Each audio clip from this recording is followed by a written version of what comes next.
ओम शांति।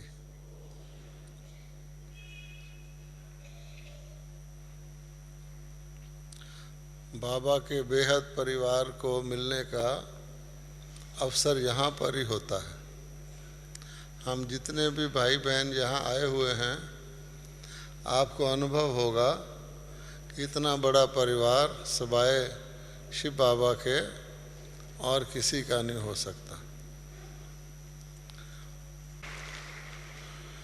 दुनिया के लोग गीत गाते हैं, नयनहीन को राह दिखाओ प्रभु। तो नेत्र तो यहाँ कोई अंध विद्यालय तो है नहीं, सबके पास आंखें हैं, फिर क्यों गाते हैं नयनहीन को राह दिखाओ प्रभु? कौन से नयन हैं जो नहीं हैं? तो आज की मुरली में भी बाबा ने कहा है कि एक ऐसी चाबी है जो बाबा के पास ही है, उस चाबी से तीसरा आँख खुलता है। तो जब हम कहते हैं नयनहीन, तो दो नेत्र सबके हैं, लेकिन ब्राह्मणों का, हम सबका बाबा ने क्या खोला है? तीसरा नेत्र। तो हमको याद रखना चाहिए कि हम तीन नेत्रधारी हैं। फिर वो कहते हैं आज अंधेरे में हैं हम इंसान, ज्ञान का सूरज प्रगटा दो भगवान। दिन में भी गाते हैं आज अंधेरे में हैं हम इंसान। तो कौन से अंधेरे में हैं? हाँ, कि वो अंधेरा जो तीसरी आंख से ही जिसमें देखा जा सकता है। तो अंधेरा क्या है? इसके लिए वो प्रार्थना करते हैं दुनिया के लोग कि हे परमात्मा, मुझे अंधकार से प्रकाश की ओर ले चलो। कहते हैं ना, हे प्रभु मुझे अंधकार से प्रकाश की ओर ले चलो। वो कौन सा अंधकार है? अगर अंधकार ना हो तो कोई ठोकरें खा सकता है? रोशनी में तो सब कुछ जो है जैसा है दिखाई देता है, लेकिन अंधकार में क्या होता है? पहले तो उसके चलने की स्पीड बहुत कम हो जाती है। आपके ही कमरे में अंधकार हो जाए तो आप धीरे धीरे चलेंगे, पता नहीं कहीं किसी चीज़ से टकरा ना जाए, अच्छा उलझ ना जाए किसी चीज़ से, और फिर ठोकर ना खा लें, गिरी ना पड़े। तो एक तो अंधकार व्यक्ति को संशय में डालता है। क्या? कोई कील ना रास्ते में आ जाए। फिर भय में डालता है। अगर रस्सी हाथ में आ जाए तो क्या सोचेगा? सांप आ गया। और सांप आ जाए तो सांप पकड़ भी लेगा तो समझेगा रस्सी है शायद, इसलिए उसको खतरा ही खतरा है। तो अंधकार के कारण हमारे जीवन में आप देखो क्या है? भय है। गीत में सुन रहा था, हम भविष्य का इतिहास लिखेंगे। इतिहास कभी भविष्य का होता है? इतिहास तो पास्ट का होता है हमेशा। लेकिन सचमुच हम अब तीसरी आंख वाले हैं ना, हम नए नए काम करते हैं, हम भविष्य का इतिहास लिखते हैं। क्योंकि तीसरी आंख से हमको पहले ही पता है भविष्य में क्या होने वाला है। भविष्य में कुछ नया होने वाला नहीं है। जो 5000 साल पहले हमने किया वही होने वाला है। हमको पहले ही पता है सतयुग आने वाला है, दुनिया को थोड़ी पता है सतयुग आने वाला है। इसलिए ये नई नई जो बातें हैं ये कहाँ से सीखी हमने? तो बाबा कहता है बच्चों को, बहुत लकी बच्चे हैं, लकी स्टार्स हैं, मेरे से भी ज़्यादा लकी हैं। क्यों? कि सारा ज्ञान मिलने के बाद कर्म क्षेत्र पर तो हमने ही रहना है ना। बाबा तो गाइड है। बाबा तो सतयुग में आते ही नहीं, बल्कि कभी कभी कहते हैं आप मुझे कलयुग में बुलाते हो, पुराने शरीर में बुलाते हो, पुरानी दुनिया में बुलाते हो, कपड़े धोने के लिए बुलाते हो, और ऐसे ऐसे कहता है। और असली जो काम है वो तो हम ही करते हैं। इसलिए अब जो हम कहते हैं अंधकार से प्रकाश की ओर ले चलो, वो कौन सा प्रकाश है? आप देखेंगे जब कोई ज़िंदगी में बहुत तंग आ जाता है, चारों तरफ से बोझ हो जाता है, तो क्या कहता है, ज़िंदगी तो एक बोझ हो गया है मेरे लिए, घसीटना पड़ता है। ऐसे बहुत मनुष्य दुनिया में हैं जिनकी ज़िंदगी जन्म से ही बोझ है, और नहीं है तो वो बोझ बना लेते हैं। ना भी हो ना तो बना लेते हैं अपने आप, उनको बोझ बनाने का अभ्यास है। गरीब लोग समझते हैं हम बहुत दुखी हैं, हमारे लिए ज़िंदगी बोझ है।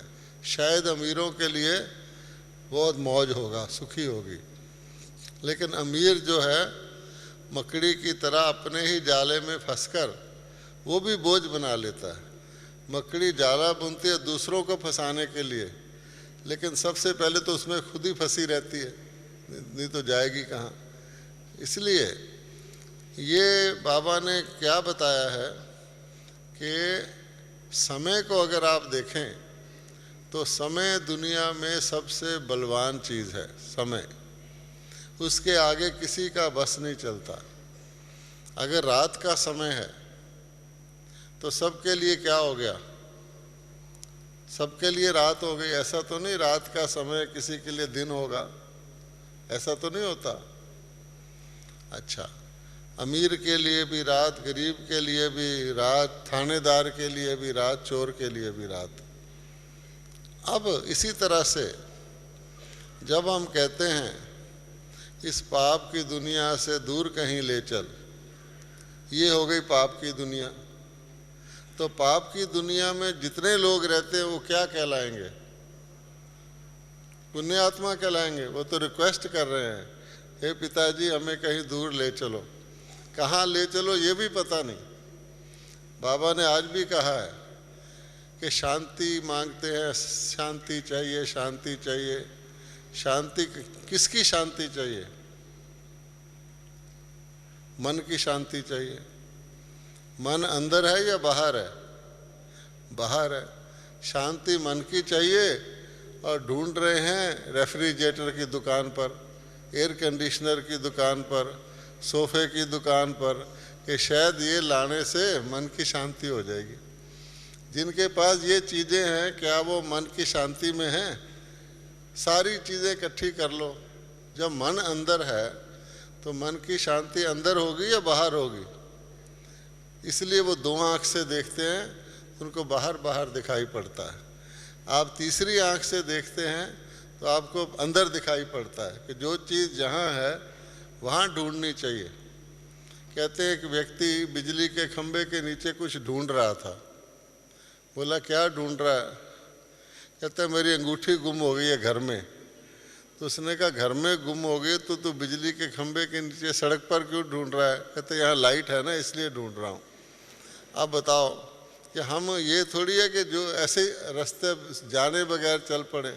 तो तीसरी आँख ये काम सिखाती है कि बाबा ने आज भी कहा है कि शांति कहाँ मिलेगी? शांति कहाँ मिलेगी? है कोई किसी का नाम शांति रख दे तो क्या हो जाएगा? इसका मतलब शांति नहीं है, तभी तो नाम रखा, याद रहे। किसी का नाम राम रख देते हैं, किसी का कृष्ण रख देते हैं। चलो वैसे राम राम ना कहो, कृष्ण कृष्ण, उसको बुलाएंगे तो एक कृष्ण, लेकिन बुलाएंगे फिर कैसे? हे कृष्ण जी महाराज, या किशन इधर आओ, ओ किशन तूने सफाई नहीं अच्छी की, ऐसे करेंगे ना। इसलिए बाबा ने पीरियड बांट दिया है। पहली समझ हमें ये दी है, जो चीज़ जहाँ मिलनी है वहीं मिलनी है, और जहाँ नहीं मिलनी वहाँ ढूंढोगे तो मेहनत बेकार है। तो दुख की दुनिया में सुख ढूंढना, अशांति की दुनिया में शांति ढूंढना अक्लमंदी है या क्या है? वेस्ट ऑफ टाइम है। तो waste of time, waste of money, waste of energy. हम भक्ति मार्ग में यही करते आए हैं कि शायद प्रेयर करने से, शायद दान करने से, ये करने से, सारे कर्म कांड करने से शायद हमारा दुख दुनिया से, दुख की दुनिया से ही हम छूट जाएंगे। ऐसा नहीं होता। सुख की दुनिया में दुख नहीं। जब नाम स्वर्ग है तो वहाँ नरक होगा नहीं। बाबा ने कहा है वहाँ तो खाना पीना, गाय भी इतनी सुंदर होती है।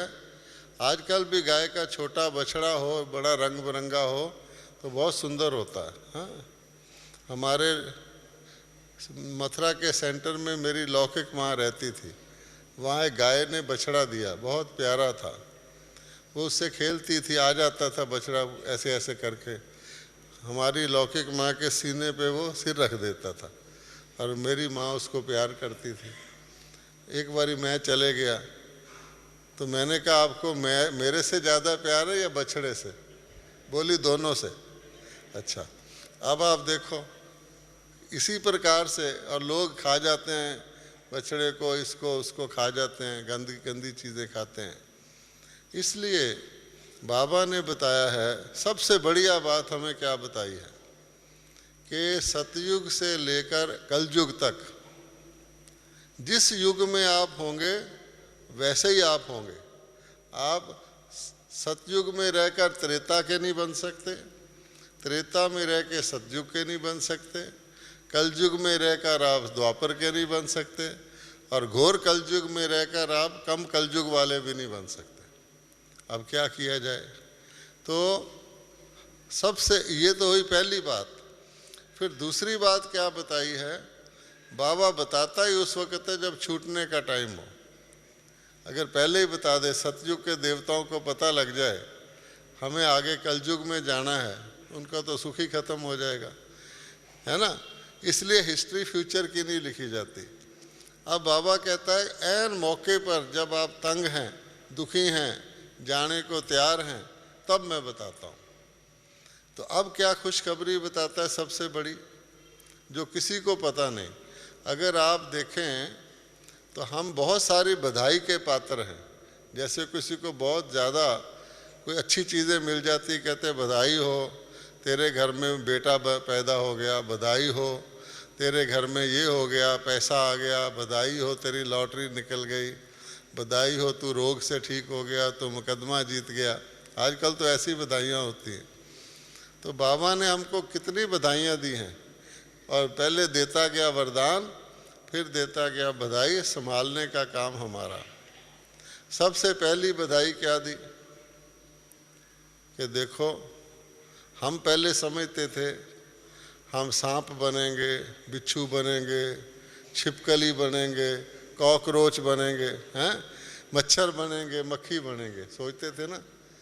यही सुनते आए थे हम कि पाप से डर जाएंगे। इसलिए बाबा कहता है, सभी शास्त्रों ने लिखा है कि भगवान ने मनुष्य को अपनी छवि में बनाया।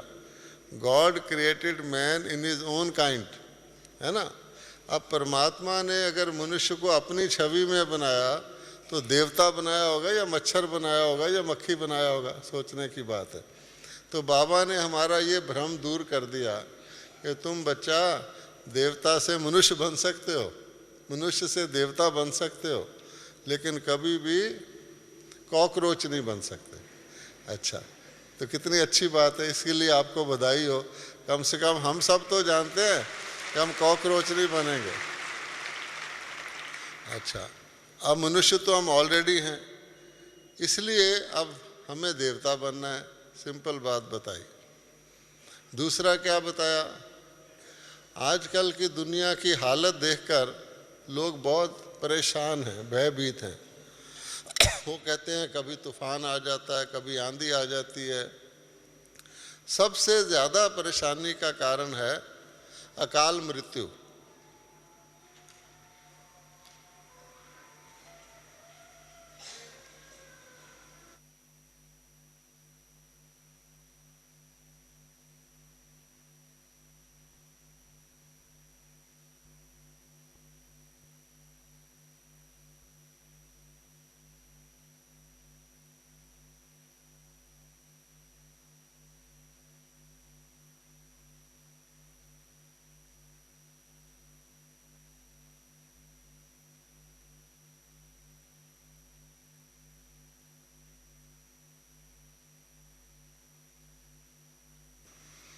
अब आप ये बताइए, आज की दुनिया में किसी भी व्यक्ति को चाहे वह कितना ही साधन कर ले,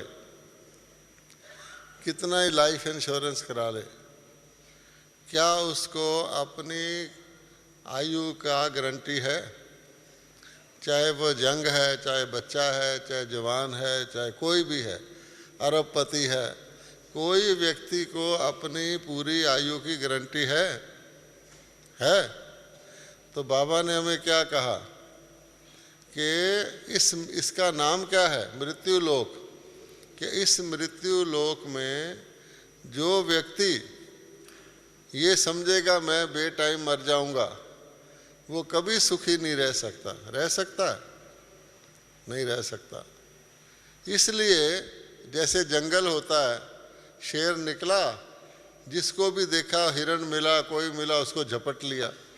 तो ऐसी दुनिया में कोई कुछ भी सोचे मैं ये कर रहा हूँ, वो कर रहा हूँ, मैं ये इकट्ठा कर रहा हूँ, मैंने इतने फिक्स डिपॉजिट करा लिए, इतना पैसा रख लिया, जब रहेगा ही नहीं शरीर तो क्या होगा? तो दूसरी प्रेयर जो लोग करते हैं, आप देखो ख़ास तौर पे सारी प्रेयर परमात्मा को कर रहे हैं और किसी को नहीं कर रहे। हे परमात्मा, परमात्मा मुझे अंधकार से प्रकाश की ओर ले चल। ये नहीं कहा हे वेद व्यास जी, हे तुलसीदास जी मुझे अंधकार से प्रकाश की ओर ले जाओ। अब वो दूसरी प्रेयर क्या करते हैं?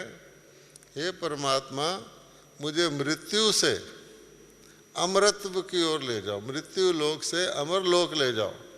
ठीक है, अभी तुम यहाँ बैठे हो, तुम अमर लोक कैसे चले जाओगे? अमर लोक तो बनेगा। लेकिन बाबा कहता है कि गीता में तो कह दिया आत्मा अमर है, ये नहीं कहा तुम अमर हो। ठीक है, तो बाबा ने हमको दूसरी बढ़िया बात क्या बताई? हम सब जितने यहाँ बैठे हैं और जितने भी बीके हैं, कहीं पर भी हैं, वो क्या हैं? अमरनाथ परमात्मा शिव से अमर कथा सुनने वाले अमर बच्चे हैं। क्योंकि बाबा ने हमें सेकंड क्या दिया? सेकंड वरदान। आप समझिए कि सेकंड बधाई सबसे बड़ी। पहली बधाई कि आप कॉकरोच नहीं बनेंगे। अच्छा, दूसरी बधाई कि आप अमर हो। अमर बनने के लिए मेहनत करने की ज़रूरत नहीं, आप प्रेयर करते रहे। तो बाबा ने सेकंड बात ये बता दी बढ़िया से बढ़िया कि आप आत्मा हो और आप अमर हो, आप मर ही नहीं सकते। इसलिए अकाल मृत्यु का हमारे लिए प्रश्न नहीं है। ठीक है, जब तक इस जन्म में पार्ट रहेगा इसमें रहेंगे, शरीर छोड़ेंगे तो दूसरे में चले जाएंगे, लेकिन हम मरते नहीं हैं। जैसे एक्टर होता है कि नाटक में एक पार्ट करके दूसरे में चला जाता है, तो बाबा के बच्चों को मृत्यु का भय, जिसके साथ और सारे भय जुड़े हुए हैं, ऐसा हो जाएगा, ऐसा हो जाएगा, तो पहले से ही हटा दिया। इसलिए हम हो गए नष्टो मोहा। नहीं तो सोचते थे मेरे बाल बच्चे का क्या होगा, ऐसे क्या होगा, मैं मर जाऊंगा तो पता नहीं क्या होगा, हैं, जैसे होता है। तो इसलिए बाबा ने छुड़ा दिया। हम सब अमरनाथ के बच्चे अमर हैं। तीसरी बात कि बाबा बढ़िया बढ़िया बातें बताता है। अब हम हैं आत्मा। अब बाबा ने कहा आत्मा मानने के बाद आधा भय तो दूर हो गया, फिर भी आधा रहता है। क्योंकि बाबा ने ये भी बता दिया कि तुम्हारे दुखों का कारण, हमारे कोई भी कष्ट तकलीफ है, उसका कारण दो है। एक तो पिछले किए हुए रॉन्ग एक्शन, विकर्म। जब तक पिछले किए हुए रॉन्ग एक्शन हैं तो हम ये जानते हुए भी कि हम आत्मा हैं, वो उधार जो सिर पर है वो हमें बोझ में रखेगा। तो उसको चुकतू करने का तरीका आना चाहिए। और दूसरा ये कि हम भूल ना जाएं कि हम आत्मा हैं, जिसको कहते हैं स्मृति और विस्मृति। अभी गीत बज रहा था कि बाबा ने हमको 3 वरदान दे दिए। उसमें एक तखत था, एक तिलक था और एक तीसरा क्या था? ताज था ना। वो संगम युग के हैं, सतयुग वाले छोड़ो। तो बाबा कहता है तिलक किस चीज़ का था? हैं, कोई राजा हो सकता है राज तिलक के बगैर? तो जो हमें तिलक दिया वो स्मृति का दिया कि जब तक आप ये याद रखोगे, तिलक में तीसरी आंख की जगह भी वही होती है, आपने देखा होगा, है ना, आत्मा का स्थान भी वही है। तो जब तक हमें ये स्मृति रहेगी कि मैं शरीर नहीं हूँ, आत्मा हूँ, आप अमर, और आप आगे के लिए विक्रम नहीं करोगे।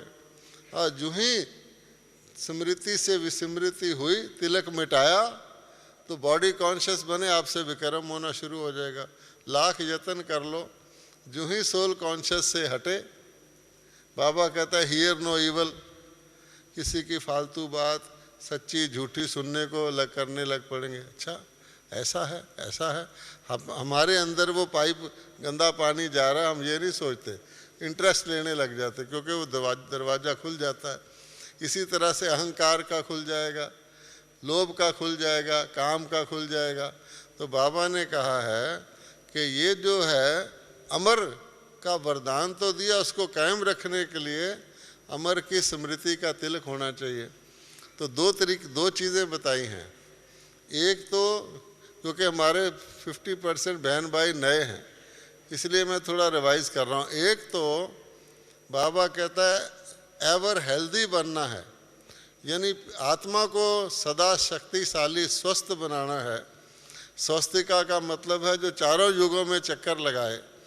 तो उसके लिए हमें पिछले कर्मों विकर्मों का बोझ हटाना पड़ेगा। एक तो गया एवर हेल्दी, उसके लिए योग है, क्योंकि जब और कोई तरीका नहीं है आत्मा के पिछले विकर्मों का हिसाब चुकतू करने का, या तो भोग कर करो, वो तो 63 जन्मों में पाप किए तो 63 जन्म तो भोगने के लिए चाहिए। इसलिए बाबा कहता है भस्म करने के लिए आग में जैसे कूड़ा करकट भस्म करते हैं, तो योग की प्रज्वलित अग्नि जो है उससे ये भस्म होंगे, और उससे आप एवर हेल्दी बनेंगे। हेल्दी इसलिए नहीं होता आदमी जूस पीने से हेल्दी हो जाए, देसी घी खाने से हेल्दी हो जाए। अगर उसके आत्मा के अंदर विकर्मों का बोझ है तो कोई ना कोई रोग उसको लग ही जाएगा। एक्सीडेंट से कैसे छूट जाएगा वो, ठीक है। फिर एवर हेल्दी भी हो गया, पैसा जेब में नहीं।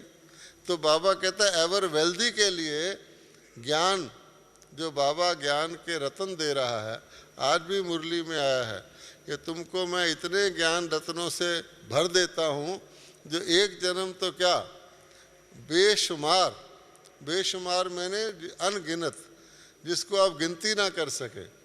इस दुनिया में भी आगा खां को वो लोग जैसे प्लेटिनम जुबली होती थी उसकी, तो उसको प्लेटिनम से तोलते थे, लेकिन तराजू नकली बनाते थे।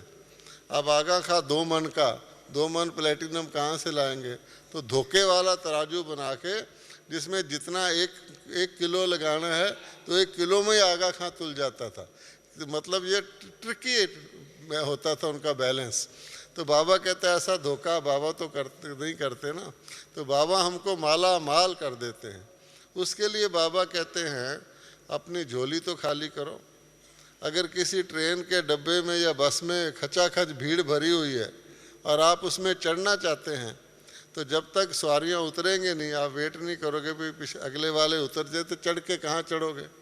इसलिए बाबा कहता है कि पुराना ये जो तुम्हारा कलजुगी है, डॉक्टर भी जो होता है पुराना ट्यूमर निकालता है कि नहीं अंदर से, तो पुरानी कलजुगी चीज़ें जो तुम्हें चिमटी हुई बैठी हैं उसको खाली करो। उसको खाली करने के लिए योग भी चाहिए, ज्ञान भी चाहिए। इसलिए बाबा हम बच्चों को सिखाता है कि सदा की शफा पाने के लिए हमें ज्ञान और योग, ये हमारी मुख्य चीज़ें हैं। तो इसीलिए हमारी रोज़ क्लास इस चीज़ की होती है। तो जितने नए भाई बहन हैं, बाबा वरदान दे दे हम संभाल के ही ना रख पाए, फिर क्या होगा। तो तीसरी बात ये है कि हम अमर हैं। अब आ गई बात जो पुराने भाई बहन हैं। अच्छा, अब हम पुरुषार्थ करते आ रहे हैं, प्रयत्न करते आ रहे हैं, मेहनत करते आ रहे हैं। कहते हैं हमें 5 साल हो गए, 10 साल हो गए। पहले तो हमारी स्पीड बहुत तेज़ थी, बड़ी खुशी होती थी। अभी आ भी रहे हैं, चल भी रहे हैं, तो बाबा पूछते हैं बच्चे ठीक हो सब? तो क्या कहते हैं? हाँ ठीक है। कभी किसी ने बाबा के आगे ये कहा मैं ठीक नहीं हूँ? सब कहेंगे ठीक है। अच्छा, फिर साथ साथ ये भी थोड़ा सा कहते हैं ठीक है, ठीक है, हाथ उठाओ, ठीक है। फिर धीरे से कहेंगे बाबा जितना हम चाहते हैं ना उतना नहीं है। अच्छा, आप देखो इसमें सारा समाया हुआ है उनका जो है ना, उनका एक्सरे खुद ही अपना रिपोर्ट दे रहे हैं कि बाबा हम जितना चाहते हैं ना उतना नहीं है। अपनी तरफ से होशियारी करते हैं कि हम इससे भी ज़्यादा चाहते हैं। बाबा कहते हैं तुम्हारे मुख में गुलाब जामुन, ठीक है, ये तो अच्छी बात है। अब प्रश्न ये है कि जितना चाहते हो उतना क्यों नहीं? आप ही चाहने वाले और आप ही कह रहे हो नहीं, तो फिर कौन, फासला कहाँ है? ठीक है ना। फिर बाबा जानते हैं कि बच्चे जो हैं, जो बाबा एकदम जादू का फार्मूला बताता है, ऐसे करो जादू, वो जो सिर चढ़ के बोले जादू का फार्मूला बताता है, उसको छोड़कर हम मेहनत का फार्मूला कर रहे हैं, पुरुषार्थ। ये पुरुषार्थ शब्द भी शुरू का है। भगवान का घर, भगवान का बताया हुआ रास्ता और पुरुषार्थ। कोई रॉकेट कहे कि मैं चांद पे जाने का पुरुषार्थ कर रहा हूँ, वो रॉकेट हुआ या कुछ और हुआ, है ना। तो ये पुरुषार्थ का तो प्रश्न ही नहीं होता इसमें। इसलिए बाबा कहता है जब आपको मेहनत लगे या कोई चीज़ मुश्किल लगे या कोई चीज़ भारी लगे तो खड़े हो जाओ। जैसे कोई रास्ते पे चलता चलता उसको डाउट हो जाए, मैं जाना तो आगरे था, मैं हाथरस की सड़क पे तो नहीं आ गया, तो रुक जाता है, आगे नहीं बढ़ता। कहते ठहरो भाई मैं ज़रा पक्का तो कर लूँ। आने वालों से पूछता है, 3 से पूछता है, फिर चलता है। इसी प्रकार से आजकल बाबा जो कह रहे हैं लाइट, ठीक है, हमारा आज का विषय भी क्या है? Light, double light.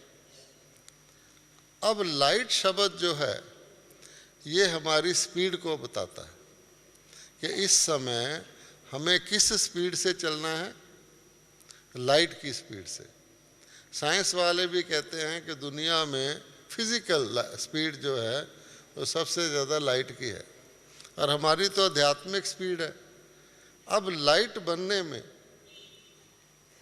हमें क्या क्या फार्मूले बाबा ने आजकल बताए हैं वो हम रिवाइज करते हैं, ठीक है।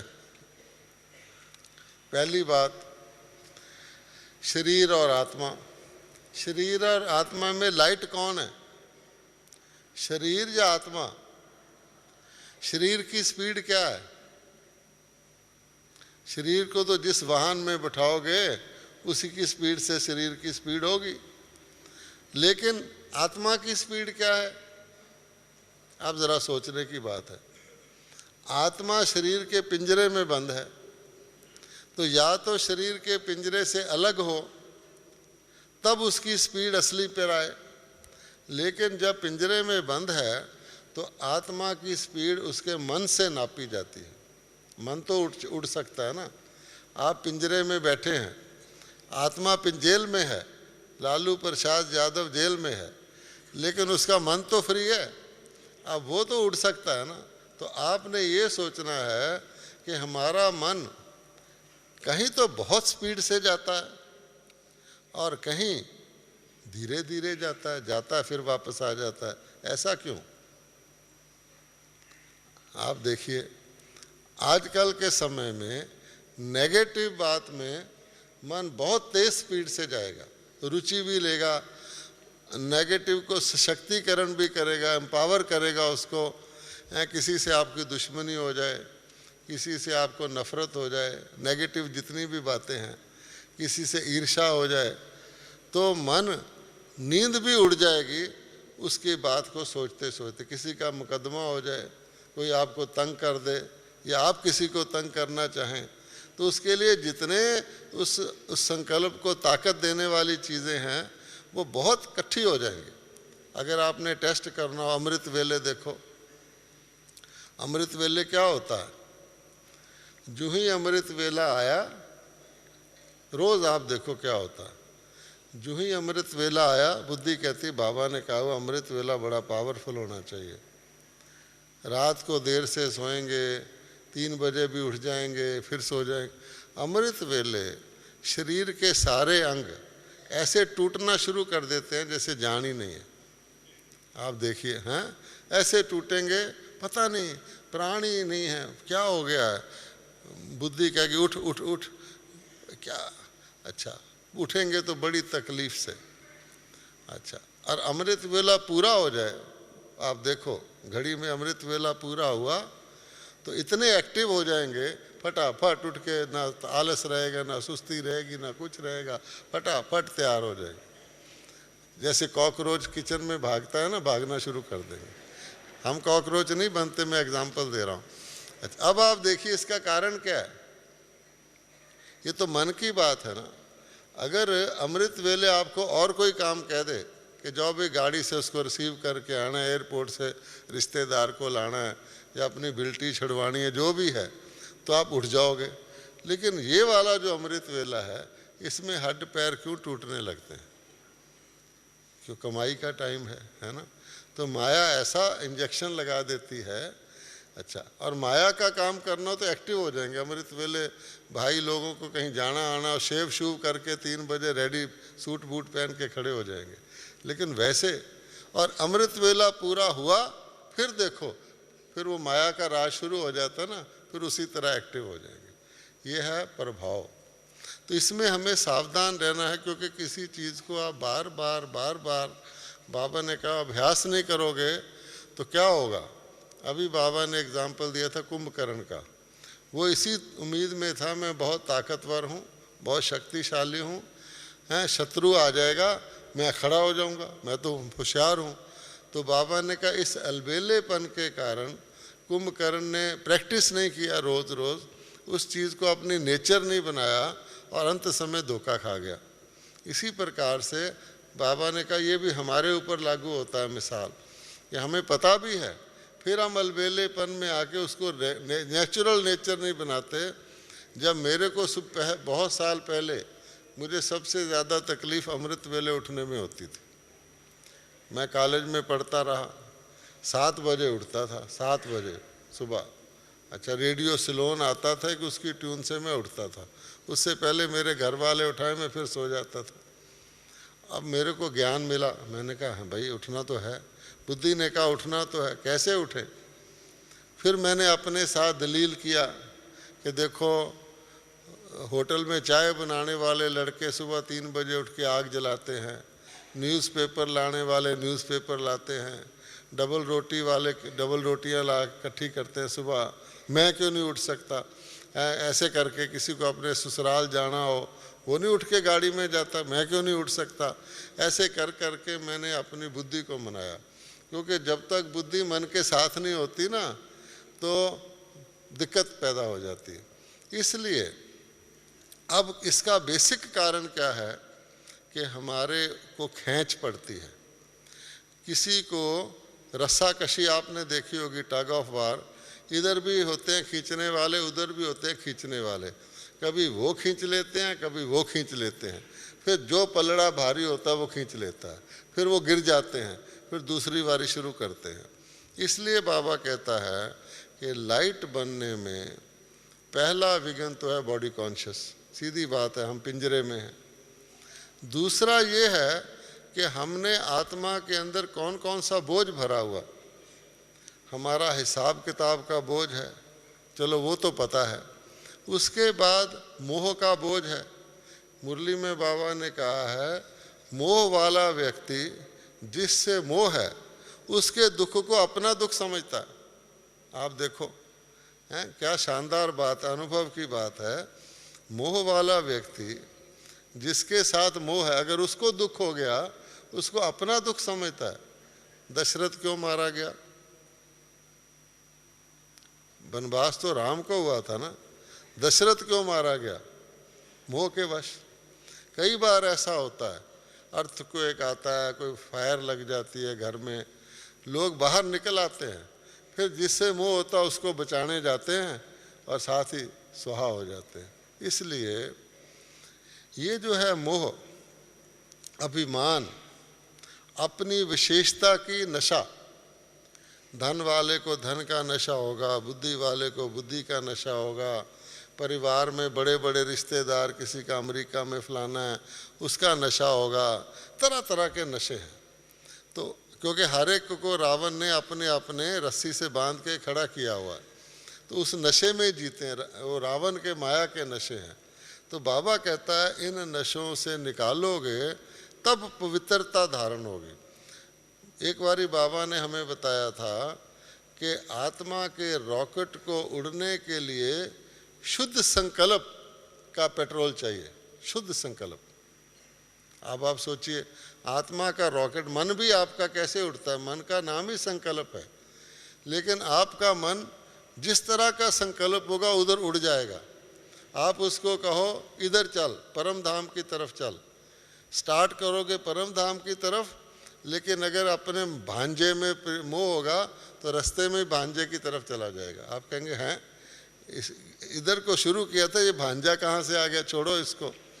क्यों? कारण यही है कि उधर मन के अंदर भरा हुआ पेट्रोल तो है, लेकिन उसके अंदर जिसका भरा हुआ वही वही उधर ही जाता है।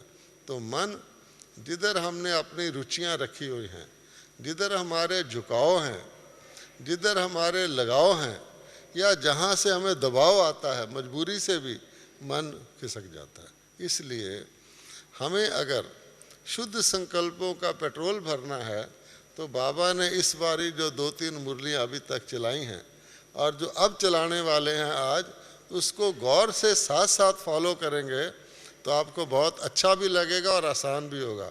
आजकल बाबा डबल लाइट होने के लिए एक शब्द यूज़ कर रहे हैं, प्योरिटी, पवित्रता।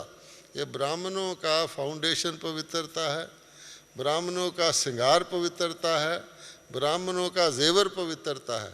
लेकिन हम अपनी पवित्र थाली को कैसे उसके अंदर और मिक्सचर कर लेते हैं, जिसको बाबा कहता है एडल्ट्रेशन, लीकेज, या उसमें से कुछ खिसका देते हैं, उसका प्रेशर कम कर देते हैं, या उस पवित्र ज्ञान को किसी ऐसे बर्तन में डाल लेते हैं, या उस पवित्र ज्ञान को किसी अपवित्र को सुनाना शुरू कर देते हैं।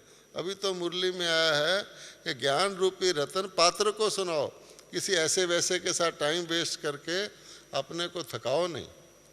तो वो देखिए आप, तो बाबा ने 3 परिभाषाएं दी हैं पवित्रता की। बाबा ने कहा पवित्रता की रियलिटी क्या है। पवित्रता की रियलिटी क्या है, ये हमारी अपनी ही कहानी है जो बाबा ने सुनाई है। पवित्रता की रियलिटी ये है जिसको हम रियलाइजेशन कहते हैं, या रियल चीज़ को जानना कहते हैं, या इग्नोरेंस या अज्ञान का पर्दा हटाना चाहते हैं। तो पवित्रता की रियलिटी है कि हम अनादि तौर पे भी पवित्र हैं और आदि तौर पे भी पवित्र हैं। ये इसकी रियलिटी है कि अनादि तौर पे आत्मा पवित्र है, क्योंकि जिस धाम में वो रहती है वहाँ अपवित्र नॉट अलाउड, और आदि काल में सतयुग में अपवित्र नॉट अलाउड, और उसका यादगार आज तक है कि जो भी एक चीज़ में भी पवित्र होगा, कोई जीवन में पवित्र होगा, किसी धारणा में पवित्र होगा, उसकी पूजा होती है। आप बाबा कहता है आपकी तो देवताओं की मूर्तियों की पूजा होती है। दूसरा कहता है पवित्रता की रॉयल्टी क्या है। एक तो होगी रियलिटी, अच्छा जो रियल गोल्ड होगा वो रॉयल भी होगा, वो तो ताजधारी होगा, तखत नशीन होगा। तो पवित्रता की रॉयल्टी के लिए हमारे 3 अंग देखने हमने। जिम्मेवारी का ताज कितना लिया हुआ, या जिम्मेवारी टालते रहते हैं, ईश्वरी जिम्मेवारी टालते रहते हैं, दुनिया की जिम्मेवारी लेते रहते हैं। आप ईश्वरी जिम्मेवारी से कन्नी कतराओ, दुनिया की जिम्मेवारी आपके ऊपर आप ही आ जाएगी, या दुनिया की जिम्मेवारी बढ़ाओ तो ईश्वरी जिम्मेवारी आप ही घट जाएगी। जिसको बाबा ने साखी और साथी कहा हुआ है, भगवान साथी तो दुनिया से साखी, दुनिया साथी भगवान साखी। अच्छा, लेकिन इसकी रॉयल्टी की निशानी बताई हुई है कि आपके अंदर सोमान होगा, हम अपने सोमानधारी होंगे, ये रॉयल्टी है। रॉयल्टी कोई बढ़िया ड्रेस पहनने से, हीरे की घड़ी लगाने से नहीं आती। जैसे दुनिया के लोग समझते हैं बड़ा मकान बना। रॉयल्टी अंदर की चीज़ है कि हमारे संस्कार कितने रॉयल हैं, कितने देने के हैं, कितने सादा हैं, कितने देवताई और सीधे हैं, चतुराई के नहीं हैं। तो दुनिया के लोग चतुराई करके समझते हैं हम दूसरे को ठग लिया, हम अपने को ठगते हैं। इसलिए स्वमान का प्रूफ क्या है कि अगर हमारे अंदर स्वमान होगा, क्योंकि आपके अंदर जो होगा वही आप बांटेंगे। अगर नल में गरम गरम पानी है तो गरम ही निकलेगा, और आइस कोल्ड है तो आइस कोल्ड निकलेगा। इसी प्रकार से स्वमान वाला व्यक्ति दूसरे का स्वमान करेगा, सम्मान करेगा। अगर हम किसी का डायरेक्टली इनडायरेक्टली अपमान करते हैं या किसी को सम्मान देने में भारी होते हैं, अब बाबा ने कहा लाइट बनना है, तो भारीपन की क्या निशानी बताई है कि कईयों के साथ आप लाइट हैं लेकिन कईयों के साथ आप भारी हैं। कईयों को जाके दुनिया में जो घटना होगी सुबह से शाम तक उसको आप खुशी खुशी सुनाओगे, अच्छा ये हुआ देखो सुनो इसने मुझे ये कहा, हल्के। और किसी के साथ कहो बात करो, मेरा जी नहीं करता, छोड़ो क्या करना है, वो तो बहुत अभिमानी व्यक्ति, ना ही हमें क्या ज़रूरत है उससे बात करने की। ये जो भावना आती है लाइट की नहीं है। उसके लिए बाबा ने कहा हुआ है आप सब कहें आप ये हमारे हैं और आप भी कहें सब हमारे हैं। अगर उसमें पार्टीशन पड़ रहा है किसी से भारी किसी से हल्का तो लाइट नहीं है।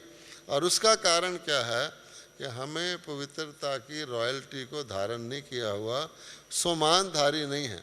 कहीं ना कहीं अभिमान है, अपमान का खतरा है, कहीं ईर्ष्या है, कहीं ऐसी ऐसी कोई छोटी मोटी मिक्सचर है, तो फिर हमारा रॉकेट उड़ेगा नहीं। ठीक है। फिर बाबा ने बताया है पवित्रता की पर्सनैलिटी क्या होती है। पवित्रता की पर्सनैलिटी, पवित्रता की पर्सनैलिटी ये है, आजकल लोग कहते हैं ना भी पर्सनैलिटी रखनी चाहिए, बढ़िया दर्जी से कपड़े सिलवाओ, हैं ऐसे ऐसे कहते हैं ना। बाबा कहता नहीं, पर्सनैलिटी ये है कि आप संतुष्ट रहो। आपने चेक करना है शाम तक, सुबह से शाम तक हम कितना समय फुल संतुष्ट हैं, कितना समय फुल प्रसन्न हैं, और आपके जो सामने वाले हैं जो साथी हैं उसको आप संतुष्ट कितना रखते हैं और प्रसन्न कितना रखते हैं।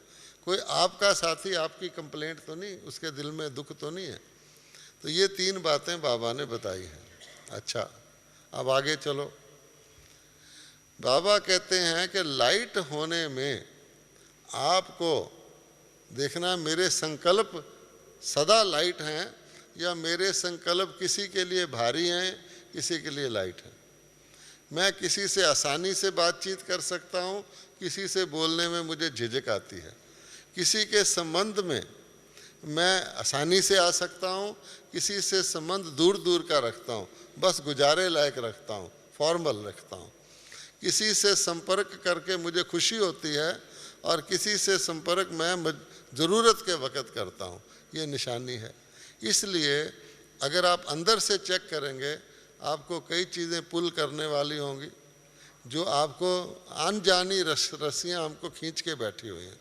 इसलिए बाबा कहता है कि आप हर चीज़ को, इसका बेसिक कारण क्या है, हम अपनी विशेषताओं को, जो हमारी पॉजिटिव पॉइंट्स हैं जिनके आधार पे हम जिंदगी में समझते हम ये हैं, अच्छा उनको हम पकड़ के बैठे हुए हैं।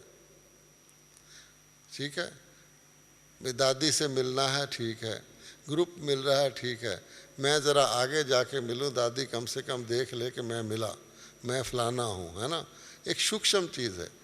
अच्छा एक होता है कि चलो नए नए बच्चे दादी से मिल रहे हैं, आधे तो नए आए हैं, चलो हम तो पुराने हैं, हमारी दादी है ही, हम दादी के हैं ही, कुछ पैसा देना है। एक होता है बॉक्स बना हुआ डाल दो, अपनी टीचर को दे दो। एक है थोड़ा सा दूसरे को सुना दो, उसको भी ज़रा पता तो लगे, वो भी ज़्यादा दे, भाव शुभ ही होता है लेकिन उसके पीछे थोड़ा सा होता है मैं। अच्छा तब बाबा कहता है ऐसी छोटी छोटी चीज़ें जो हैं ये, और कुछ भी चीज़ में आगे होना, कोशिश करना, दूसरे की चांस को भी कई बार छीन लेते हैं। तो बाबा कहता है ऐसी ऐसी चीज़ों के कारण से हम लाइट नहीं हो सकते, ये चीज़ें हमें खींच लेती हैं। इसलिए नेकी कर कहाँ डाल, दरिया हो तो दरिया, कुआं हो तो कुआं, कहीं ना कहीं डाल दे। अगर हमने नेकी करके इनडायरेक्टली भी, सूक्ष्म में भी उसका फल यही खाने की कोशिश की तो पवित्रता की रॉयल्टी नहीं है। सम्मान, हम भिखारी हैं, हम सम्मान मांग रहे हैं, डायरेक्टली नहीं मांग रहे, इनडायरेक्टली मांग रहे हैं। हम वहाँ गए, हमें किसी ने पूछा ही नहीं, उनको पता ही नहीं हम कौन हैं, हम तो इतने यज्ञ के सहयोगी हैं। ये भी होना, बाबा कहता है मैं दाता हूँ, मेरे से लेने आए हो या मुझे देने आए हो या मुझे बताने आए हो हम तुमको दे रहे हैं। इसलिए हमको अपनी, जिसको लाइट का मतलब होता है जो ऊपर ही रहे, दो तरह के लाइट हैं। एक तो धरती पर लाइट, कई लोगों का मूड लाइट नेचर होती है, हंसते रहते हैं, गम को नहीं लगाते, ऐसे भी होते हैं, दिल को नहीं लगाते, किसी भी ढंग से सब लोग समझते ये हल्के हैं। लेकिन अब हमें यहाँ हल्के नहीं होना है, ऊपर हल्के होना है, सूक्ष्म वतन के लायक लाइट बनना है। मान लो अभी हमें शरीर छोड़ना पड़ जाए, बाबा कहता है वो रेडी रहो, मान लो हमें शरीर छोड़ना पड़ जाए और हमें कोई कहे अच्छा अपना फिल्म देखो कि तुमने क्या क्या किया, तो ख्याल आएगा कि नहीं, ये ना करते तो अच्छा था, इससे ना लड़ते तो अच्छा था, इसके लिए नेगेटिव ना सोचते, क्या हमने कर लिया। तो ये फिल्म जीते जी हमको देखना शुरू कर देना चाहिए। हम ऊपर हैं, इससे भी न्यारे कर्म करें, न्यारे होकर करें। अगर हमने लाइट रहना है, अच्छा कर्म भी न्यारे होकर करें, नहीं तो अच्छे में भी हम फंस जाएंगे। इसलिए जो आपकी ड्यूटी है, जो आपका कर्तव्य है, अगर अच्छा न्यारे होकर करोगे तो दूसरे वाला भी न्यारे हो सकोगे। कोई समझे मैं खराब से तो न्यारा रहूं और अच्छे में मैं अपना सुख ले लूं, वो नहीं होने वाला। कलयुग में सुख मिलना ही नहीं है, और किसी ने कच्चा फल खाया तो वहाँ का फल उसका घट जाएगा। इसलिए कर्म करो, कर्म के फल की इच्छा मत रखो, ये है इसका साधन। और जितना आप त्याग करेंगे, आपका अधिकार है, उतना आपके पीछे भाग्य मिलेगा और भाग्य आपके पीछे भागेगा। कभी कभी मैं सोचता हूँ, कभी हम देखते हैं लंदन की रानी है, जब उसका कोई कॉरोनेशन वगैरह होता है या देवता हैं, उनके पीछे एक बहुत बड़ा कपड़ा होता है ऐसे पीछे को लटका हुआ, उसको 6, 7 दास दासियाँ पकड़ के चलते हैं, आपने देखा होगा, है ना। उसकी ज़रूरत नहीं है कपड़े की, लेकिन उनके पीछे लगाया होता बड़ा लंबा, तो जितने ज़्यादा लोग उसको पकड़ पकड़ के पीछे चलते हैं उसको बड़ा रॉयल गिना जाता है। ये क्या है? तो इसी प्रकार से प्रकृति आपकी दासी बन के आपके पीछे रहेगी, ये उसका यादगार है। और आपने देखा होगा देवी देवताओं की मूर्तियों पर भी एक छतरी होती है ना। अब बताओ मंदिर के अंदर कोई बारिश तो हो नहीं रही, वो छतरी का को लगाई हुई है ना, वहाँ धूप आ रही है, तो ये भी छतर छाया की निशानी है। इन देवताओं ने भगवान की छतर छाया में ये पद पाया और इतना प्रकृति से पीठ करी जो प्रकृति दासी होकर पीछे उनके चल रही है। तो इसलिए बाबा कहता है कि ये तत्व, ये दुनिया की चीज़ें, ये सारी, ये तो आपकी मुट्ठी में आ सकती हैं, लेकिन हमें अपने ऊपर मेहनत करनी है कि हमें इस खाता क्लोज करता है जैसे कोई, तो क्लोज करते समय कहता ना तो मैंने कुछ लेना, सब भगवान के अर्पण। ब्रह्मा बाबा ने तो बहुत साल पहले कर दिया था, यूज़ चाहे खुद करो लेकिन भगवान के अर्पण, मेरा उसमें ना आए। तो मेरा शब्द जो है ये छोड़ देंगे तो आप देखेंगे लाइट और लाइट और लाइट, वहाँ रहकर कारोबार करें। तो उसमें आप ना ज़्यादा बोलेंगे, ना ज़्यादा इन्वॉल्व होंगे, बस किया, फरिश्ते की तरह किया, हो गया ठीक, नहीं तो ड्रामा ठीक। ओम शांति।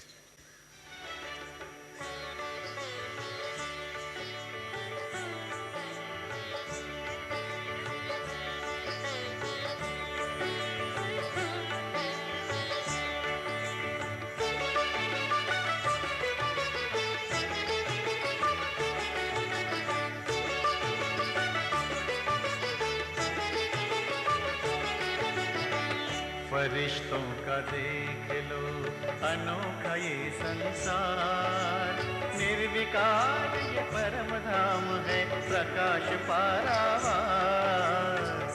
फरिश्तों का देख लो अनोखा ये संसार। निर्विकार ये परम धाम है, प्रकाश पारावार। फरिश्तों का देख लो।